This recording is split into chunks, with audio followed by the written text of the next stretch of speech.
Hi, everyone. Welcome to our show, Get It Together. That's right, your favorite podcast that tells you everything you're doing wrong and how to do it right. So we're always talking about different at-work topics, and we thought, why not talk about how to ask your boss for a raise, right? What an awkward topic, something that we're all trying to figure out all the time. We all want to make more money. Hey, I don't have a boss and I want to make more money. So I thought I needed to bring in an expert that was just sophisticated, successful, and unfiltered. So I called my friend Lisa Kline, someone that I've admired for years. She's a fashion icon, and together, Lisa Kline and I are going to tell you how to ask your boss for a raise and ultimately help you get it together. Enjoy. Hi, everyone. Lauren Berger here, the CEO and founder of Intern Queen. This is our first podcast, so welcome. We wanted to launch a podcast because, well, we have our website, we have our YouTube channel, we have our social networks, and I think every channel is powerful for different reasons and gives us the ability to communicate in different ways. But we thought having a podcast would be a good way to have a more in-depth conversation. Usually, if I'm going to make a YouTube video, it's going to be a couple quick tips, it's going to be really short, sweet, and to the point, and then done. There's really not a conversational element to it. So we thought on the podcast, we could really get kind of in the weeds on things and, really explore some interesting, maybe sometimes awkward topics. So this is a career-related podcast, and on every episode, we'll have a different guest and we'll explore a different topic that happens at work. So we hope that you'll tune in. We hope that you'll call in. We hope that you'll listen to our podcast. We are aiming for a weekly show, and we're really excited. So we were trying to think of who the perfect first guest would be. We were kind of going back and forth with some names, and I'm like, no, we need someone really cool that has a lot of different experience and someone that's sort of iconic in their industry. And we're thinking, Lisa Kline. We thought Lisa has to be it. And I told Lisa earlier that I'm going to probably introduce her in a way that's much more fangirl than she would, in a different way than she would introduce herself. So, I first found out about Lisa Kline. I remember I was in college. I was at Florida State University, and I watched the show The Newlyweds with Nick Lachey and Jessica Simpson religiously, as I bet a lot of you did. And I was so obsessed. And if you watch the show, you know that where did Jessica Simpson shop? At Lisa Kline. So as a young college girl who wanted to move to LA and just live that life, I thought the only way to do it is to go to LA and to shop at Lisa Kline. So I was just a super fan of Lisa Kline's stores for so many years. And I remember when I moved out here, I finally went into the store. I made a friend take a picture of me outside. A couple years later, I started Intern Queen, and I remember one day we got an internship posting in through our website because we help brands post internships. And who's it from? But LisaKline.com. I was like, what? This is insane. And so I was really excited. And Lisa, I don't know if you remember, but I reached out to you and I said, I'd love to meet you. I'd love to grab coffee and get advice from you and hear about your career path. And, I don't think it was right away, but eventually over time, we finally met up. I remember at the Le Pan in Studio City. And I was so honored to sit with such a fashion icon. So I'll have Lisa introduce herself to you. But we're just so excited to have her here and, on our first show. So welcome. Thank you. Thanks for having me and being your first. It's exciting. Yeah. I'm honored to be here. It's fun to talk about work stuff because so much has happened in my career with work and having stores and staff and employees and interns and everything else. So I pretty much probably can answer every question with an authentic, real life experience answer of what really has gone on. Yeah, absolutely. And so tell everybody, Lisa, just a little bit about your background, how you got started in the fashion world, and kind of what projects you're involved with these days. Okay, well, I always wanted a store since I was a little girl, and I was always driven and very focused on that. And I think when you have a passion and your whole life and you do something, finally it comes to fruition, it's really usually would be successful because it's something that you always wanted and thought about. So I opened the stores when I was 25 And they grew and grew and grew. They were very successful. They were on TV a lot, like you saw, which is so funny hearing that story because I didn't really even realize that's how you knew the story. That's how it was perceived, yes. That's so funny. We were on a lot of the shows all the time. So the store itself was a celebrity. And then I was always on TV too, not on that show, but I was on TV myself doing different stuff as, a fashion expert and this and that. And so I was on TV. The store was on TV. So there's a lot of famous stuff going on. And people were always like, ooh, on different levels. And then we had the paparazzi curtain, all the celebrity shops. So it was kind of this very iconic. Everybody wanted to come to Lisa Kline because there was something going on and something to see, even because it was on TV and whatever in LA. It had that feel to it, absolutely. Yeah. So I did men's, women's, kids. At first it was women's. And then I got kind of bored because I figured the recipe out. And I was like, okay, now I want to do men's. And men were asking for their own store. Yeah, I remember the men's shop. Yeah. Right? And I love the men's shop. That was like probably my favorite shop. I loved doing men's. It was very different and fun. And then I opened kids. And then I had one in Malibu, a men's store. And I had Beverly Hills. So they expanded. I had an outlet before its time, a warehouse, a website. We had a lot. And we had 85 employees like at all times. And when it was at the peak and when it was really big. And it was really fun. It was just an experience with the shipping. We had different departments. We had like the corporate office, the stores. And so there was a lot of different dynamics going on all the time there. But now cut to today. Yep. Yeah. They closed in December of 2011. So December 17th, we're almost there with the anniversary, about 6 years or something like that. And it was very sad. I didn't want to close them, but the economy crashed. My husband died. All this bad stuff happened at the same time. And it was kind of like, that model didn't work anymore for a variety of reasons between the internet, fast fashion, and no one had any money. Like the younger crew who shops now, they don't go to Lisa Kline for the experience. They just don't shop that way. It's just not. So that they have a different experience. And so I had an amazing thing going on for years and years I was an influencer then without social media. We influenced people by being which is on very TV. impressive and hard to do. Thank you. It was fun. We were on in every magazine, and it's just so funny, working with Emily, the influencer, it was seeing the difference that was really interesting, seeing the difference of what it is now in fashion. And it's much harder to build something now. You can't just open a store and people walk it. You don't get to do that vibe anymore. And it's very hard to translate your vision online. It's even going really to hard. Robertson now, I mean, it's just completely different. Like it used to be like the place to go and full of life, and now you go there and most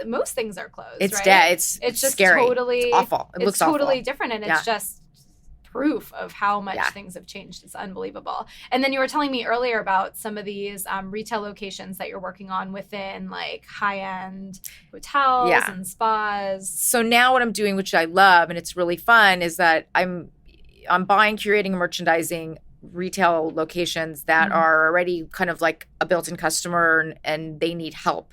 They don't have a buyer. And when I closed my stores, it was very hard to find work. There wasn't anything available. I was an entrepreneur. I'm a wild animal. I can't women go work 9 to 5. I could not find a job to save my life. I applied, spent so much time, trying to even get an interview, and people would say, you're not experienced enough. And I was like, really? I'm not experienced enough. And they didn't like that I had Lisa Kline on my resume the whole time. They're like, have you worked for anyone else? It was just weird. I'm like, what? For almost 20 years, I've ran 2 decades. I ran my own company. It was very successful. Wasn't a strange feeling. They didn't like, so being a consultant is much different because I can have more clients and it's more interesting and I can help in a much different way. And you can embrace your experience. Yeah. And I'm learning how to do that even more, like really going in. I have to know my place though, because it's not my store. It's different. It's a different balance of they want me, but then it's like I even feel like I could do a little bit more, but I kind of reserved a little bit because it's not my money, it's not my store, it's not, you know what I mean? Yeah. But it's really fun. So that's what I do. So these people, the Shutters on the Beach, they have a built-in clientele. It's a 5-star, it's one of the most amazing hotels in Los Angeles. It's in Santa Monica. It's on the beach. They have a built-in clientele, and I have a spa in Beverly Hills, and they have a built-in clientele called Portofino. It's very high-end and cool, and so those people are coming to trust her. So that kind of retail still works. And then there's a store in Dallas that I do, and they are still shop in Dallas. It's different than LA is much different in the big cities. So it's nice to be able to do that. I'm doing beauty boxes. So I'm doing different things. And I just love to work with brands. Mm-hmm. My favorite thing is working with the brands. And that's what I missed a lot. So now I love finding the talent and putting it in a place to sell and highlight. And so it's been really fun. Yeah, well, that's exciting. And like you said, I know you've had experience working with so many different people, whether it's, stores that you're consulting for or the 85 plus people that were working for you. Yeah. And so I thought you'd have a unique perspective on today's topic, which is how to ask for a raise. And I will say, just in full disclosure, that 2 of our paid interns and one of our, obviously, paid employees is in the room with us right now. So everyone's, I'm sure their ears are ringing as I, disclose the secrets of how to ask your boss for a raise. But we were kind of brainstorming what topics should we talk about. We thought that something that pretty much everyone is interested in is how to ask your boss for a raise. And even though I'm the CEO of the company and of my company, and I don't have a boss per se, as a vendor for many other companies, we're always thinking, how do we ask our clients for a raise, right? How do we take what we're doing and make more money? So I think it's applicable to a lot of different people in a lot of different situations. Yeah. So excited to kind of dive in. So I can kind of start by just saying, my experience when I had my first job when I moved out here was at talent agency. When you work at a talent agency in Los Angeles, everything is so regimented that at least at an assistant level, you really don't ask for a raise because you kind of know what you're getting and that expectation is set, which is basically you have no say and you will take what you're given. If you get overtime hours, you're lucky. Yeah. And that's it. And at that entry level place, you really don't ask for a raise. Yeah. And then my internships were all unpaid. So I didn't have an opportunity to ask for a raise there. So my experience is really as an employer when my team will ask for a raise. Right. And I'll say that we've had, I don't know, maybe I'm looking at Marisol, maybe like how many employees have we had since we started? Maybe like 15 to 20 different people over the years. So not that many. And, I've had some really awkward conversations, not with Marisol who's here, but with some other employees. I've had some really awkward conversations with some of our team members when they asked for a raise. I remember I had one person say something like, well, you're going to get a raise. Shouldn't I get a raise? And I thought to myself, how do you know I'm getting a raise? And I don't even know if I'm giving myself a raise. What? It was such a bizarre thing. But I've had people make some like awkward comments in the room. And I know that one piece of feedback that I always give people, and we had an intern evaluation today because it's our fall interns are in the room and it's their last day actually of their internship, which is cool because they're at a podcast. Yeah. But I said to them, whenever you have an idea about something, always be prepared to be shut down and like always know how you're going to handle that. Because I think sometimes people have these like great ideas and they get so excited and they pitch them. And for whatever reason, if they don't work, it can sometimes be awkward. And so I use the example of asking for a raise. And I think sometimes people ask for a raise. And if I can't give them a raise for whatever the reason, it might be personal, it might not be, they have to know that that's an option, that might happen, right? And I think it's important to ask yourself, okay, I'm asking for this, but if I don't get it, what is my response going to be? And how am I going to handle that situation? So what's your experience with raises? The whole paying people I was very careful when I hired people. And I was very generous, though, too. I paid people probably more. It was very fair with what I paid. We probably would pay people $12 an hour, $14 an hour for people that were just like, salespeople. And we had a very hefty commission bonus structure incentive program that they were very into. So they could make a lot of money. And I always found as an employer, like, if I give them an extra $1 an hour or 50 cents, it doesn't really cost me that much more if you do the math to make them happy. But I'm coming from the employer side. But there are a lot of people that I know, and even for years, they don't pay well. They don't do commission. I tell other people that I'm consulting for, like, they don't have any structure in place and they don't pay enough. They don't know what to pay. No one ever knows what to pay. For some reason, I always knew, and it was like a going rate at the time of what to pay people and stuff like that. And then there were salaries. But I really made it fair. And I thought, could they live on this? Could they, I went through a lot of different things. But my thing is time. So you can't go in and ask for a raise. And like, if you haven't worked there that long, you know what I'm saying? Like people might want to expect they're working hard. They don't. So it's really a time factor. I think before you even think you're going to go ask for a raise, it has to be at least 6 months. I used to tell everyone that started working for me, like, we will review you in 3 months. 3 months was almost like a probation period. And we're going to start you at $12 an hour, whatever it is. And then in 3 months, we're going to review you. And if I think you did great, that's when I personally would give raises at 3 months. Mm-hmm. Would I want them to ask me? No, not in 3 months. That's too soon. I wouldn't want them to be like, I want a raise. I was more into like pulling them in the office and say, you're doing an amazing job and I want to give you a raise. It's happening right now. My assistant, it's happening to right now. I pay her an hourly rate. Couldn't really afford a lot in the beginning. And, I said, she's like, it's an investment when you get more clients and I'll add on. So now I haven't even told her yet, but I'm going to surprise her. You know what I mean? Because I'm excited it's different though. And I'm throwing a couple bucks more on an hour for her, which will really help her out and make her, I don't want her to feel like she's working too hard. I feel like if employees are working and not getting paid properly, they're not going to do the good work for you. They're not going to work hard and they're not going to be miserable. So it maybe isn't like also the best fit. I think that if you're someone's in a good position working and learning what they want to be in, they almost have to bite the bullet and take less. But if it's something they're not really happy at and they're not making money, they're not going to be probably a great employee anyway.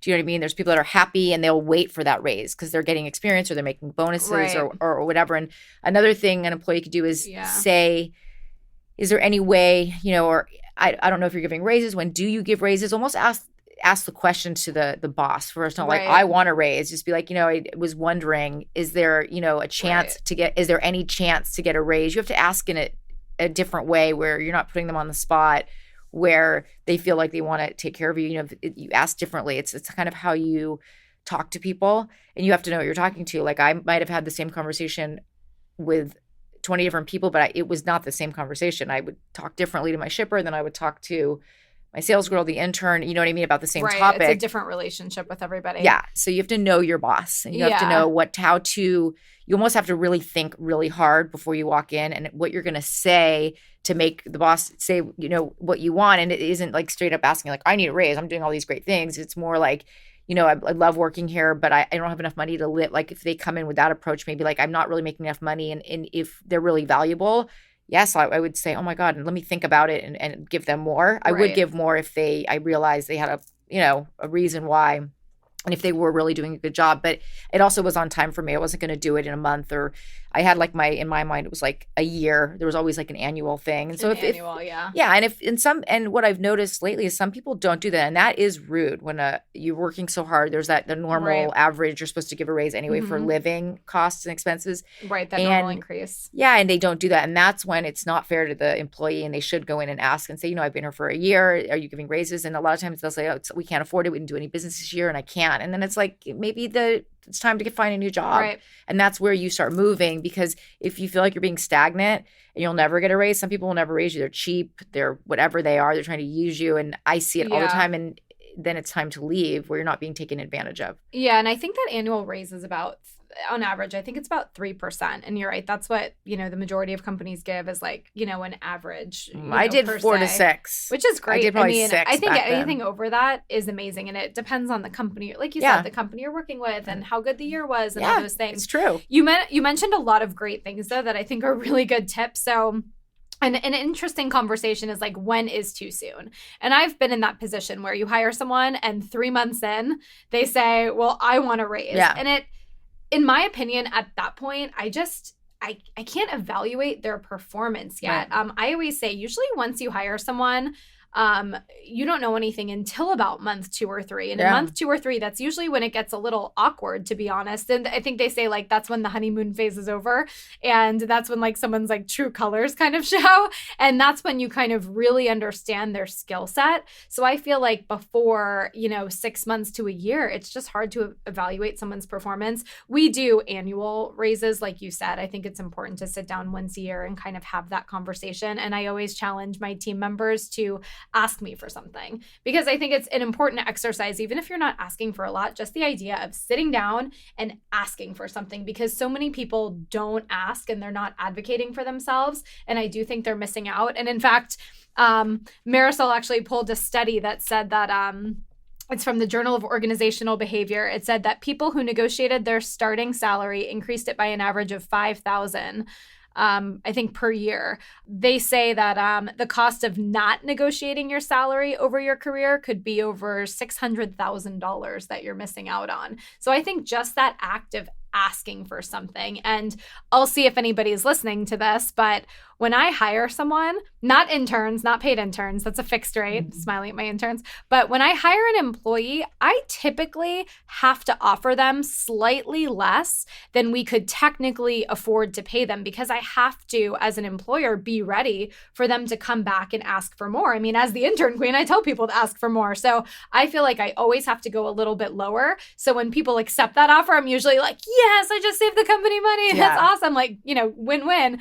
But, I am expecting them to ask for more. Now, can I meet their expectation? Maybe not, but I can at least try to meet them halfway or do something to show them that I really care. But that's a good point about it being too soon. So would you recommend, I usually recommend that people wait at least, 8 months or so before asking for a raise. If there's an opportunity to sit down in an evaluation like setting at Intern Queen, we over-evaluate probably. We evaluate every quarter, which sometimes feels like a little bit too much because it's probably too much. You don't want to be having like feelings conversations all day. You want to get to it. But I think in an evaluation, you could tee up that conversation. You could say, I hope to sit down from you once I've been here a little bit longer, and talk about, a potential raise or something like that. I don't think that's a bad thing. What do you think, to kind of plant the seed? I think that if you, like you said, if you don't ask, you won't get. And it's hurt me by not asking for things because I feel scared or shy or weird or not worthy of getting it or whatever. And so I think that it is really important. If you don't ask, you won't get. And some people don't know you want to raise and they could afford to do it, or they didn't even realize how hard you're working. Bosses are busy. They have a lot going on. They're not thinking about you 24 hours a day. And what the employee's thinking like all the time in their mind, I want to raise. They're going crazy. The employer's probably doesn't even know. So sometimes if you don't share your feelings of what you want, it won't happen anyway. And if you do, if it's a nice, understanding employer, they might be like, oh, okay. Oh my God. You know what?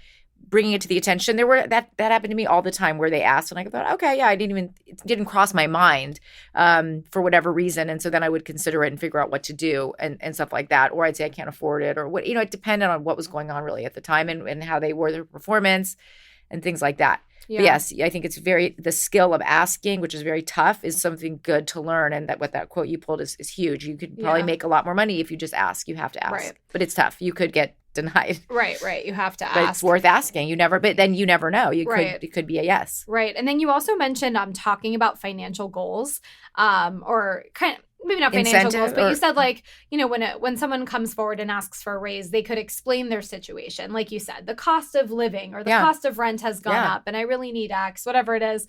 I like to know that an employee has financial goals. Like we have a sales team at Intern Queen, and sales does tend to be more, there's always monetary conversations because their compensation is driven by performance, and so we're always talking about money. But I had one of our sales team members in Chicago say to me that her financial goal was to make X amount of dollars a year, and I loved that because it was a super ambitious goal and it's doable though. And I loved being able to sit down with her and say, well, this is how you can make that amount of money. Like, this is what I would need to see from you in order for you to walk away with that. And I really liked that conversation because as an employer, you want people to work for you that want to make a lot of money. I mean, I think sometimes when you're an employee, you look at it as like, oh my God, I don't want them to think that I'm trying to make No, I mean, I want to know that the people on my team have, ambitious financial goals because hey, if they're making money, then I'm making money and the business is making money. I mean, that's a win-win for everybody. So I don't think it has to be something that you're scared of. So I think telling an employer, in the right way, of course, that you have some big financial goals and asking them what you can do to hit those goals, I think is impressive. And some companies you won't be able to get anywhere. And then, it's almost in the beginning when you take a job, you almost have to know, like, this is the salary. Because I always used to say, like, what are you looking to make?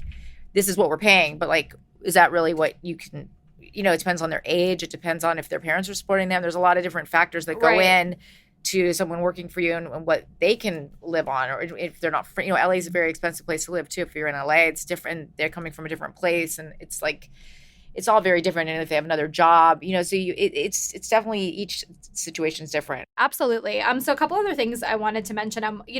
One thing that I have mixed feelings about is I've had people over the years that'll say, well, Glassdoor.com says that I should be making $100,000 a year, and I'm making 50, whatever it is.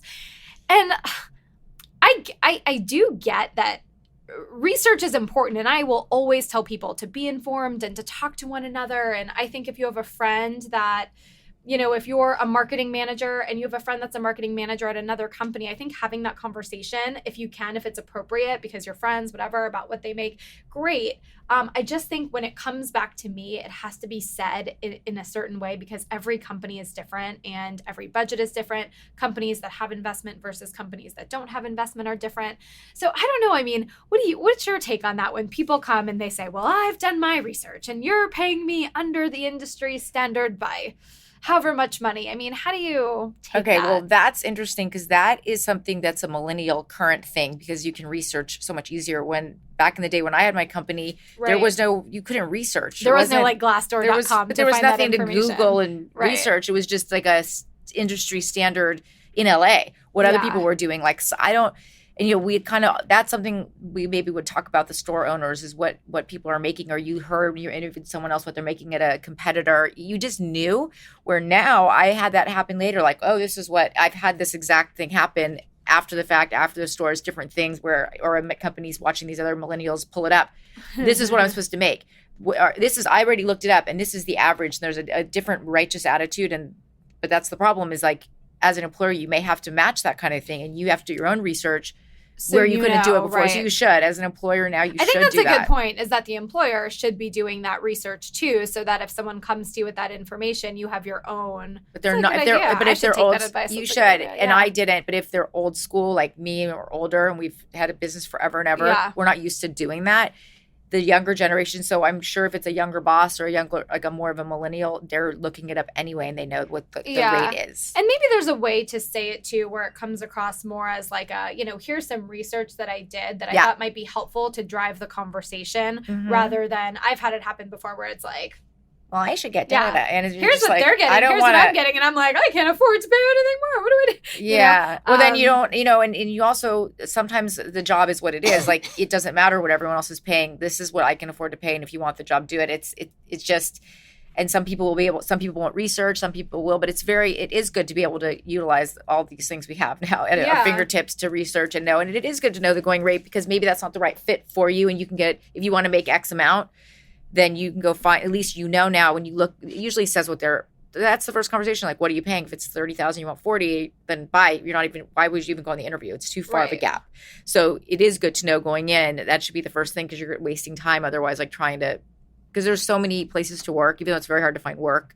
It just will help narrow the pick if you know that that's your target, what you need.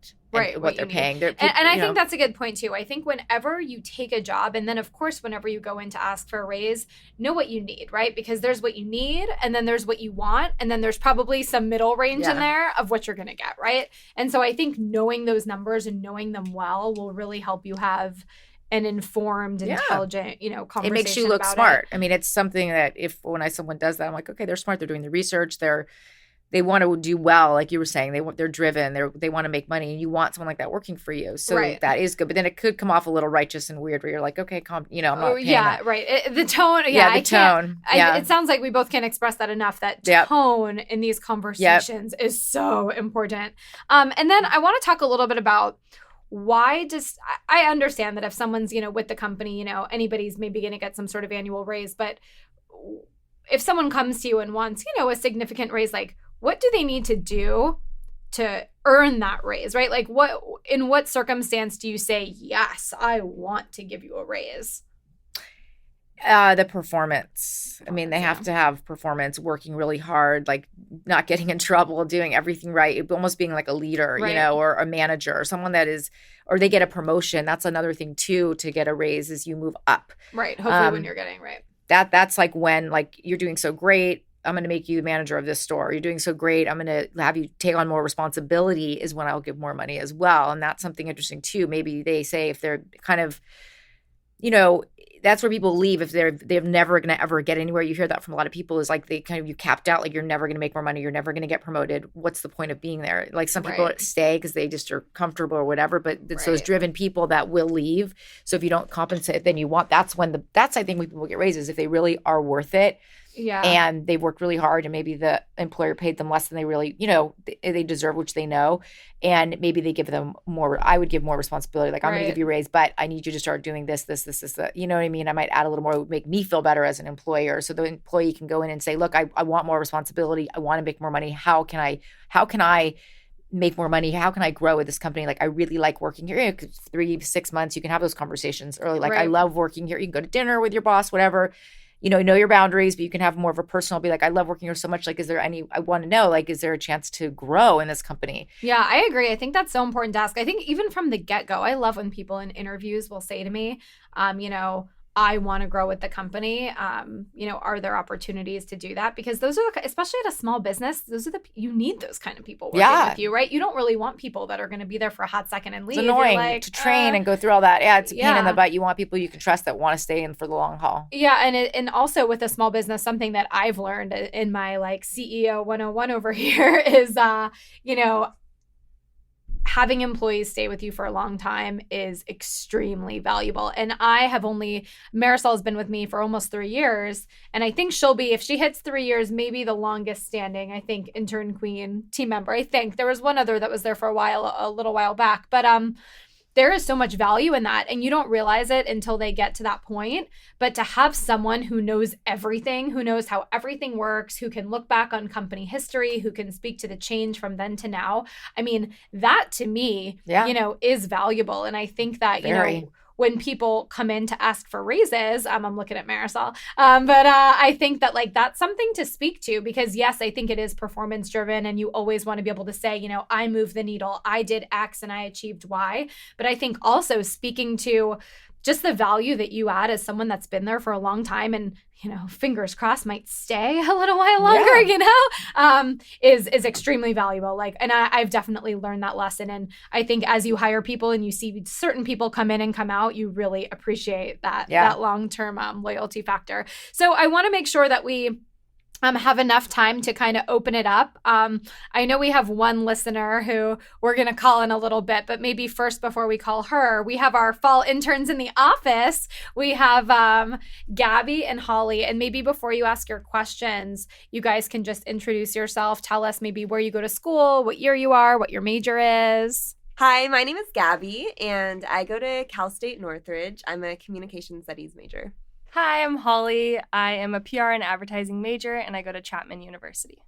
Awesome. And Holly, what question did you have? Okay, so you kind of talked about this a little earlier, but I was just curious about your opinion on how to go about the actual rejection. So like kind of directly after, how you would end the conversation without it being very awkward.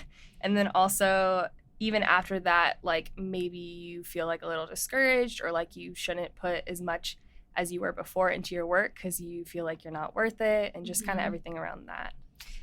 Yeah, and I think that kind of I've been in that situation, before, where I've had to look someone in the eye and say, like, this is what you've asked for and this is what we can do. And I think I usually do say, this is what we can do. So they're getting something, they're not walking away with nothing. But a lot of times I go into the conversation and leave the conversation knowing that the team member is not happy. And I think the difficult thing about that from where I sit is that like 10 minutes later, I need to ask them to do something, right? Because especially with a small team, I work so closely with everybody that you're kind of like, okay, well now this is awkward. So, I would just say again, like, hopefully you have a relationship and a dialogue with your employer that, has developed and you trust them. And I think at some point you just have to know that the hardest thing with the money is that it's not personal, right? Like if I can't give someone a raise, it usually has nothing to do with them and everything to do with our Excel spreadsheets for Intern Queen, right? So it becomes it's not like Lauren Berger talking, it's internqueen.com as a business talking. And I think that's the hardest part to understand as an employee, because as an employee, it's so personal, right? Like, I want to hire everybody because I love them, right? But internqueen.com unfortunately says to me, well, unless you want to make some more money some other way, you can't do that.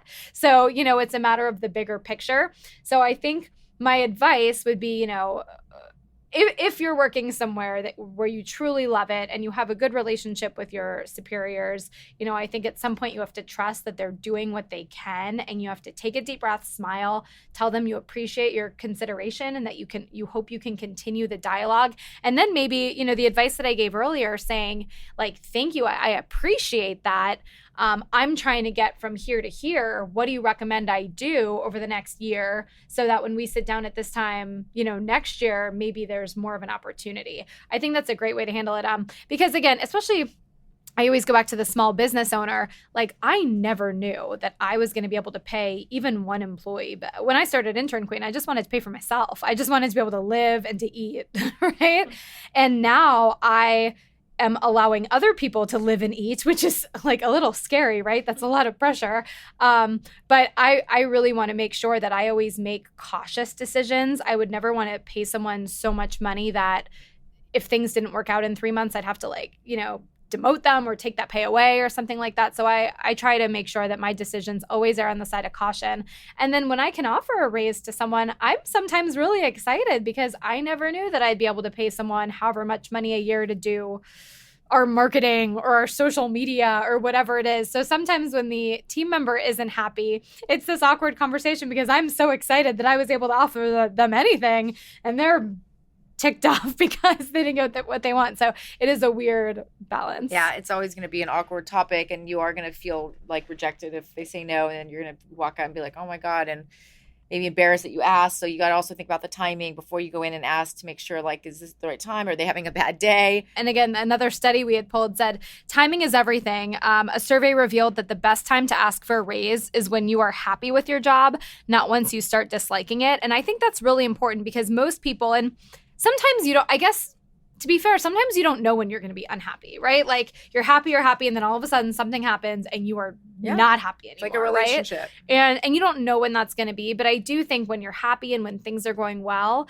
not right away, not like, I think if you have a big accomplishment at work, asking for a raise the next day could be a little bit tacky, right? But I do think when things are going well, that's a better time because once you're upset, you're just, everyone's human. You're just not going to have that much negotiating room there. And the likeliness of someone being able to make you happy right away are pretty slim. I think people are flexible and they need to be able to, be creative. But a raise isn't going to make you like your job. I think I agree. A great point. At the end of the you day, need to right? quit. If you don't like your job and you're mad, I wouldn't ask for a raise. I'd go look for another job. It's the wrong I agree. approach. I like that. And I think it's an important question that people need to ask themselves is it really the money? It's easy to blame the money, but is it really the money that's making you unhappy? And another thing too is I've had people ask me for a raise, I'm pretty transparent about Intern Queen. I talk about the finances every month in a meeting. They know what our goal is. They know how close we are to meeting the goal. I think it was a couple years ago, we were having the summer's always slow for us because we're in the college space, and we were having a really slow summer. And everyone could hear, I wear my heart on my sleeve, which is both a pro and a con in the business world, as you know. And I remember I was talking about how we were not hitting our goal and everyone could hear the stress in my voice. And then someone asked for a raise.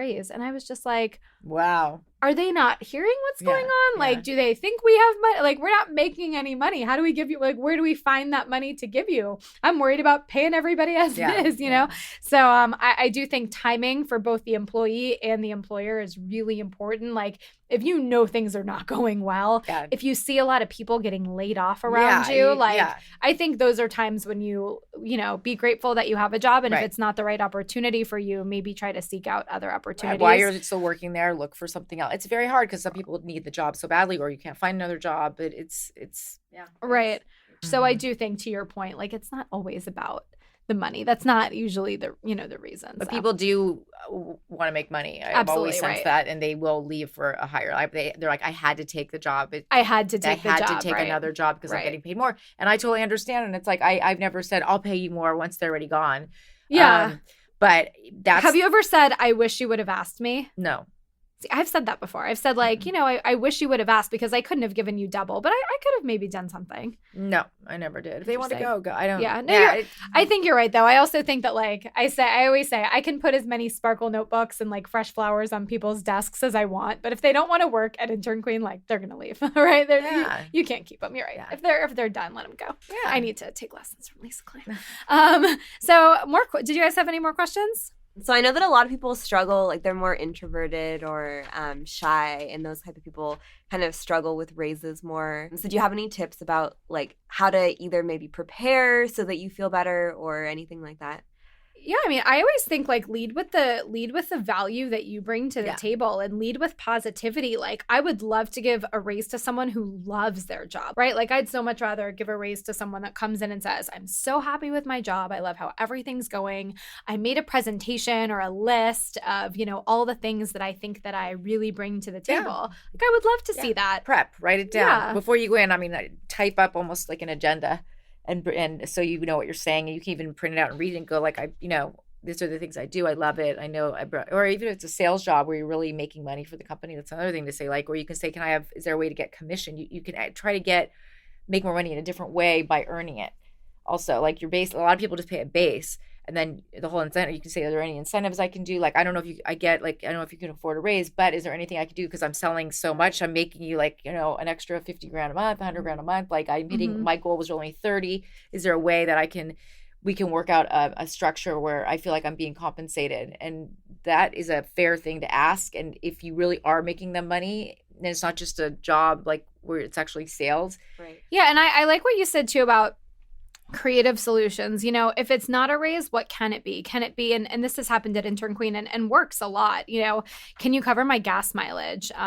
Can you, you guys, our interns may have seen that 2 of our employees recently got 2 computers that were purchased by Intern Queen.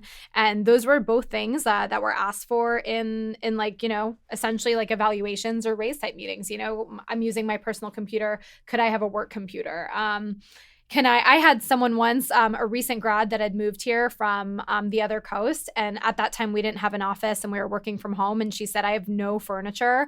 Would you consider paying for a desk for me? So I have like a place to work. And I said, sure, like find a cheap desk and show it to me and I'll pay half or something like that. I mean, so I'm always open to creative solutions and I always really appreciate that. So I think like going in there with some ideas and some creative ideas. And then to Lisa's point also, going in there with like, really, if it's a small business again like mine, I'm always thinking like, okay, if I hire someone new or I'm paying someone new, like how am I going to make money off of that decision, right? Because essentially you want every dollar to kind of like be making you money. So, okay, if I hire this new person to do X, Y, and Z, how can that either increase money that we're already making or, maybe directly get more money, indirectly, whatever it is. I think always thinking like that is important. Yeah. All right. Well, thank you, girls, for your questions. And we actually have a caller, which is exciting, from Twitter. Caller, go ahead. All right. So my name is Shantae Martin, and I'm from Orlando, Florida. I went to UCF. I've actually seen you talk at UCF. Woo! Yeah, I know. That's awesome. So my question was, if there's no option to propose a certain amount, as in sometimes management companies will budget for a certain amount, and so you can qualify for a raise or not qualify for a raise. Therefore, you can't really propose to get an extra dollar. It's just whatever they say you get. I just wanted to get your thoughts on what you would suggest when you can't really propose an amount, but you kind of want more than they're willing to give you. Yeah, that's a good question. And, I guess the tricky behind the scenes of it all is that it's different for every company. So I think the longer you've been with your company, the more you probably know how it works. Like at Intern Queen, right. I always say, ask for what you want, meaning like, go ahead, ask for a specific amount or a specific raise. Like, I don't think you have anything to lose by doing that. I think it's about, managing your own expectation. And I always say, ask for more than you want. I mean, right. Because they're probably going to try to meet you halfway if they can, regardless. I think rarely do people just say like, yes, that is the exact amount we would like to pay you, done. So I think I would say if there's no like specific pay if there's no like incrementals on the pay that you know about, if you don't know about specifics, I would go in and ask for something. Unless for some reason you have a feeling that they're going to give you more anyways, then I would go in there with a specific amount. So I think, step one is knowing what you need. Like, what do you need to live the life you need to live? What are those expenses? Everybody has different expenses. Like, what does that look like for you? And it might be different based on like commute, rent control, just all kinds of different factors. Right. If you have some people that have kids, like if they're going to work all the time, then that means extra daycare, which means extra money. So it just really, depends on your situation. I would probably say ask for what you want as long as it's within reason, and then settle for something in the middle. Right? Like there's what you need, there's what you want, and there's what you get. And what you get. And I think if they're willing to meet you halfway, I think that's a good thing. You want to be able to have an honest dialogue with a company that at least tries to give you something. If you have a meeting, you have a meeting with your boss and you really feel like they are not budging, they don't see your value, they're really not willing to be flexible and have a conversation with you, I could see why you would want to leave. Right. And if it works, great. And if it doesn't work, smile, shake their hand, thank them for their time. And if you need to go look for a new job, you'll do you, you'll look for a new job. Right. Thank you so much. This insight was definitely great. I'm definitely going to keep those things in mind going into the review tomorrow morning. And I hope that it turns out in my favor, at least close enough to my favor. Yeah, I love that. I love it. Well, thanks so much. And stay in touch. Thank you. Thank you, All Lauren. right, bye. All right, that wraps up today's episode of Get It Together. Hope you guys like that, and really excited to bring you even more stuff next week. So stay tuned, and please leave us a 5-star rating on Apple Podcasts or iTunes. Thanks, everyone.